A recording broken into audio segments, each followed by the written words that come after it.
everyone. Accelerators.org.com.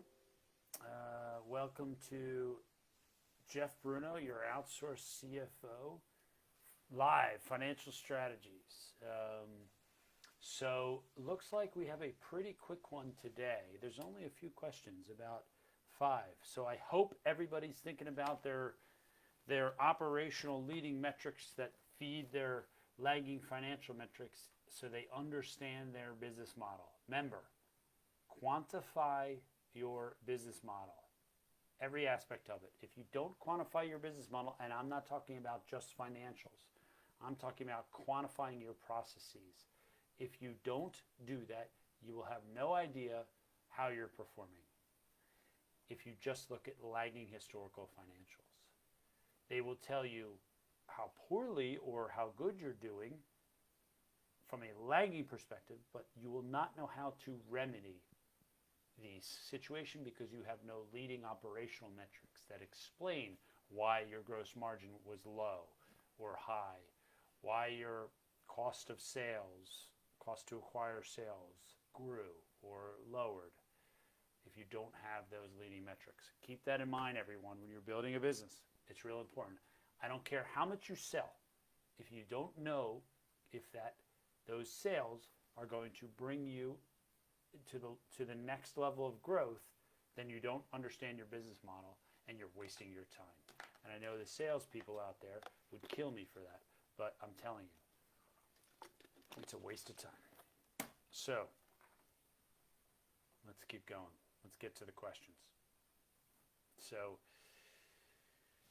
let me start here so we have a few questions from Ricardo today, but I'll start with Joe Nugent. So Joe asks, what am I allowed and not allowed to do with a 1099 contractor as far as providing computers or company phone, etc.? Business background, I own a home inspection and home watch company in Naples, Florida. In order to grow, I need to meet more realtors. I'm bringing into my team a telemarketing position. They'll be classified as a 1099 team member. Am I allowed to give them a company phone or laptop, or they need to use their own since they're a 1099? This new position will allow me to be introduced to several hundred a week. So awesome. Joe, I love it. You're cranking, man. You're building. So love it. 1099s. For some reason, I get these questions all the time on here, and I've told Sean this, but this is really heavy sort of law, HR. It leans towards that about what is allowed and what's not allowed. I'm really not the guy to answer that. But, what I could say is this. I manage from a strategic level, and I manage from a realistic scenario. Always when I'm talking to clients and telling them what to do. So, can you give a computer and a phone to a contractor? Sure. Of course. You could do anything you want. It's your business. Now, what are you risking? You're risking theft. You're risking that, theft meaning you'll never get the stuff back. You're risking wasted time in materials if the contractor, is not worth their salt and they can't do the job. You're spending time in that because they're not as committed on your team as a W-2 person. They might be doing other things. You're risking security. They might use the laptop to do other things and stuff like that. So give me 1 second. I'm just going to tell everybody I'm on a live.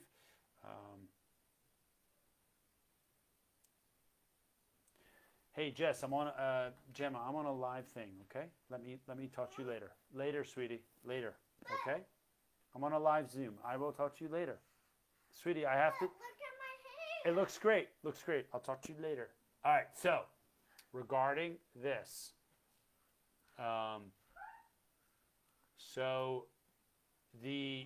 That's the other thing with the 1099s. You can totally give them whatever they want. And what else? I'm trying to think what else it is with that. There's nothing else. I mean, the only other consideration there, Joe, is that they want expenses. If they're getting paid subcontractor wages, they typically want expenses to offset against the job they're doing. So they might want actually to buy that computer to write off that expense, or buy some of the materials or things like that, so they can actually write it off on their side versus you providing it. But then they might not want to spend it. So it depends on how much you're paying them and all these things. Sorry to be long-winded, but do whatever you like in that scenario. So next question is from Ricardo Delgado, and he has 3 questions, so I'll go through all 3 of those. Ricardo asks, he has a barbershop, and he asks, first, how can I switch my business from paying 1099 contractors to making them employees? I own a barbershop, but I want to start paying the contractors as employees. Can I still pay them a commission-based pay? Or is there a way I can pay them a salary, then add commissions on top of their pay? Thank you. So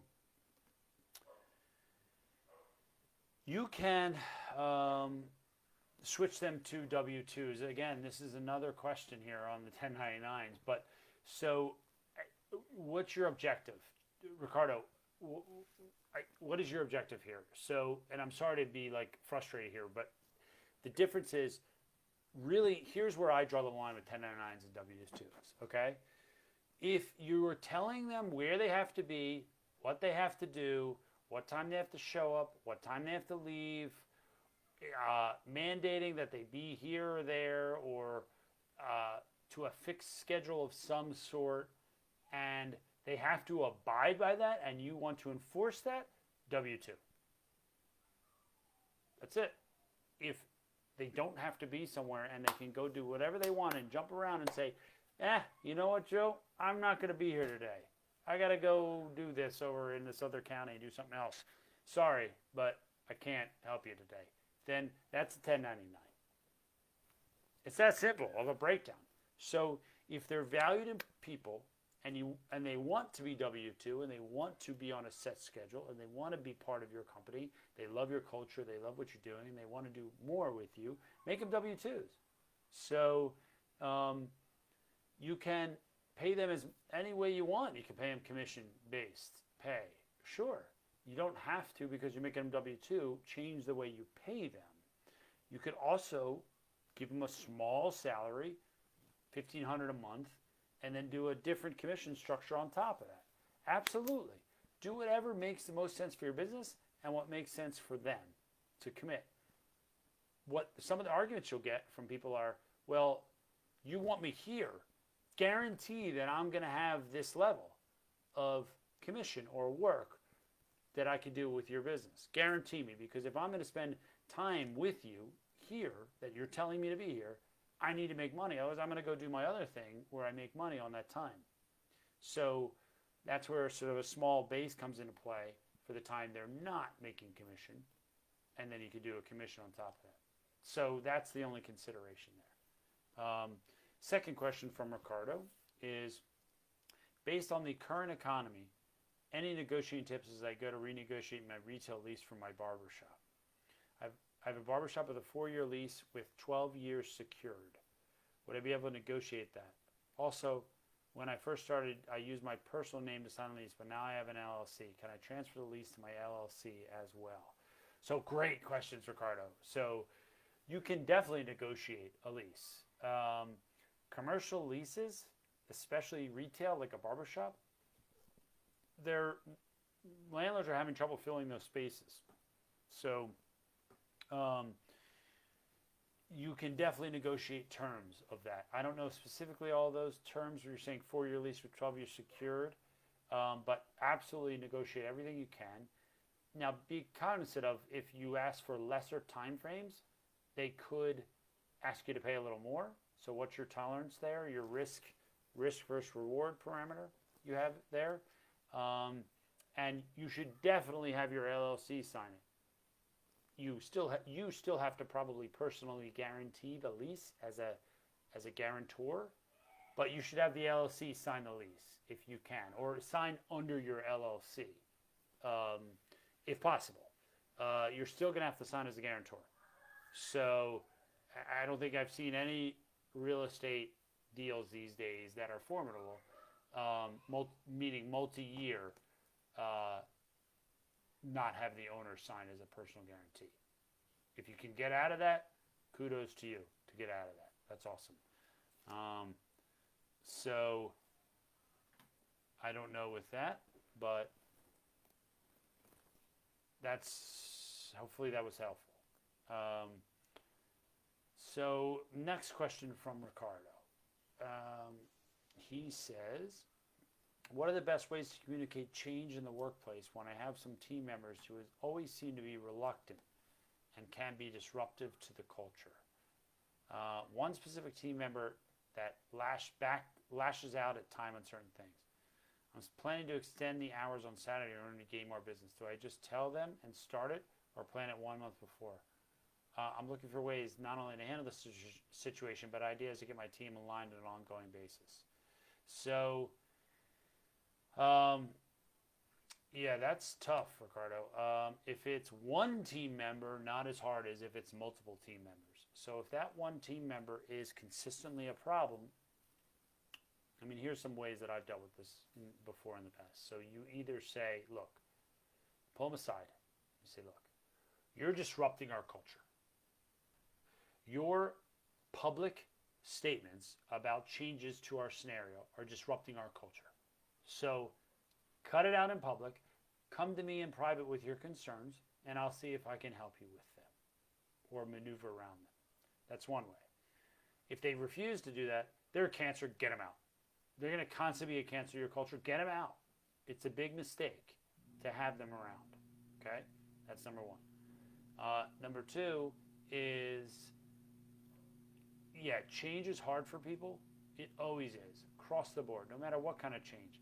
More hours for more business, this. They got to maneuver. People, especially during COVID, I've seen this a lot. People get pretty habitual, and as an owner of a business, you don't know what their personal lives are. So I'll give you my example. So we went full virtual when COVID hit, and now we stayed virtual. And I mean, we're going to be at least 90% virtual forever in our business model. We've been able to shift entirely. You're not a virtual business model. You're an in-person. You're a barbershop. So, but people in their personal lives have adjusted. So, for example, I now drop off and pick up my kids every day.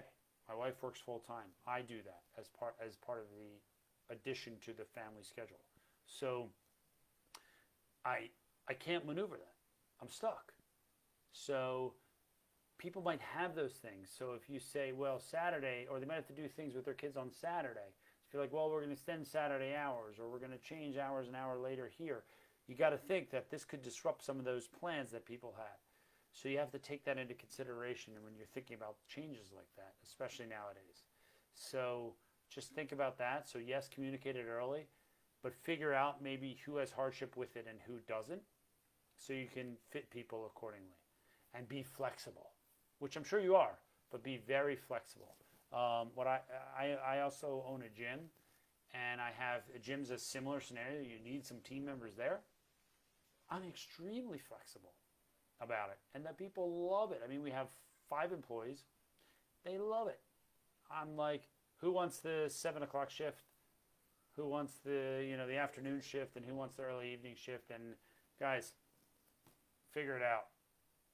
Work around your schedules, cover each other, and it works out great. So think of it that way. Hope that's helpful. So next question, and the last question, is from AJ Coots.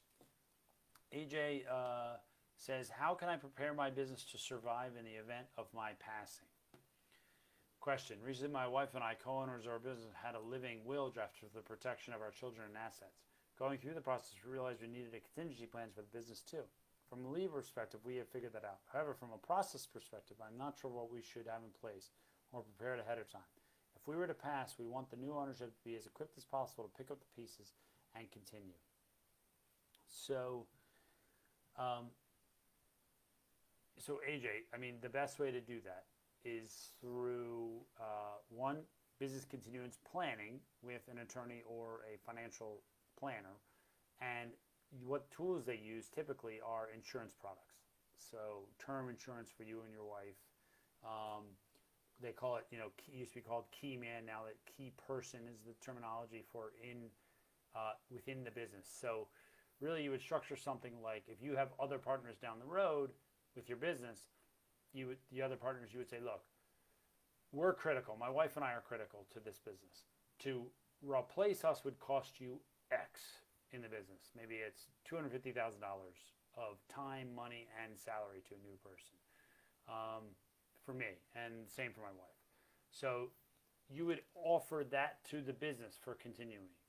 So of your life insurance, let's say you got $1 million in life insurance for each of you and your wife, 250 that each would go to the business.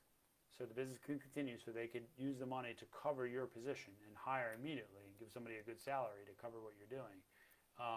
And then the rest of the money would go to your estate or your family directly to buy back your shares in the company. So you could do it sort of in two ways. You could say, well, if we die, we want fair market value of that business at the time that we die, to go to our estate, our kids, and that's it. Or the beneficiaries, like if you pass, unfortunately, to your wife or your wife to you.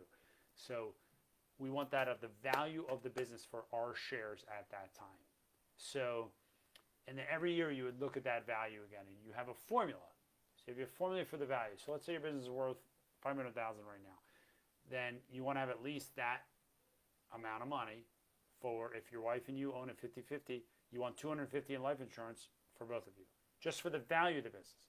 And then if the business needs, again, that $250,000 person to replace you, then you need $500,000 each for you. So that's an example of how you do it. And then every year you want to reevaluate the fair market value of your business, or you put a formula together, which everybody agrees is the value, and then you tick up your life insurance sort of on a yearly basis to match up with that concept. That's really how it's done. And since you're younger, term insurance is the best vehicle for that typically. It's cheap. The business can pay for it. So, I mean, that's really the best way to do it. By all means, get it moving as soon as you get some more partners involved. Or if you just want life insurance for your kids, you could do it on your own, regardless of the business. So, all right. Hope that was helpful, guys. And one more question. Sorry, I almost missed it. I was about to end here. One more from Aurelio Alizarazas. I probably butchered that ending, but what's the best method of informing my clients that I am increasing their cost of service due to inflation? I'm in a landscape lawn care business. I am asking this question because I have a client whom I've had for over 3 years. I've never increased what I charge for my services, but every year he has increased what he charges his tenants. I service several of his properties, and his tenants inform me how much he increases their rent yearly, so I figured I should do something similar. So, Aurelio, absolutely. There's no question you need to increase prices. I mean, there's a side story here, personal story, but the guy who does my residence, my house, my landscape guy, was like, he messes with me all the time, but he came around and he's like, hey, seed's really high this year. There's a bottleneck on supply chain, and then I'm getting charged an arm and a leg for seeds, so I got to charge you a little more for that. And that's our banter. And I was like, fine, okay, I get it. But really, what you should do is, if it's communities you're working with, I would put together sort of a list of the services you provide to be really formal, like to be legit about it. Put a list of the services you do, and then say, hey, here's what's happening. Gas is really high right now, so the services where I'm using my gas-powered vehicles to cut your lawn, okay, I need to add a temporary but permanent right now surcharge for gas on this piece, so that the client knows, the tenant knows, okay, wait, that's coming down if gas comes down. And you can do that. You can remove that if gas comes down, because that's hopefully a somewhat temporary thing, temporary 6 months, a year, something like that. at those levels. So you could say 5% surcharge for everything that's related to where I use gas. And then you can say on these pieces, some of these prices have moved up permanently, we believe, like in this cost and this cost and this cost. So overall on these services, I got to increase 7% permanently going forward. And here's why. Give them a good argument to it, and then go for it. I'm sure you'll have very little pushback from the owner because they, like you said, they are increasing on their tenants for that same reason because their costs are going up, their insurance costs are going up, they're exactly what you need to do is increase your costs. Now, don't be crazy about it. If they're valued customers, be measured about it and say, here's another piece you could do. This is what I can do for the next 6 months. At that point, I don't know, I might have to increase again. So you set up expectations of time frames of potential increase. So I will reevaluate in 6 months where this sits, but this is what I can do now. And then you have to honor that, no matter what you do. So that way you're setting up for the next discussion. So, and absolutely raise your prices, there's no question. I'm seeing across the board with people. Now, don't make it crazy or you could lose the business. So there's a medium there. And in that medium, you might have to absorb a little bit higher costs because while they're raising on their tens, they might not be covering all of their cost increases. Everybody takes a little hit on profit in this environment, at least for a little while, until things stabilize. And if they don't, then everybody starts going. And that's what people are afraid of escaping inflation. That's what the Fed's afraid of, which is why they're raising rates aggressively now, so that the inflation doesn't sort of do escape velocity and just go because everybody keeps raising their prices because they can't sustain. So so you got to take a little hit now to stay within that range. Go for it. Let me know how it goes. Send me some follow-up questions as you do it, and good luck with that. Guys, it's been a good time. I think I'm on a live tomorrow as well. So, like a live town hall. So please jump in with your questions. Happy to do it. See if I can help you guys out with real-time issues. All right? Have a good day, everyone.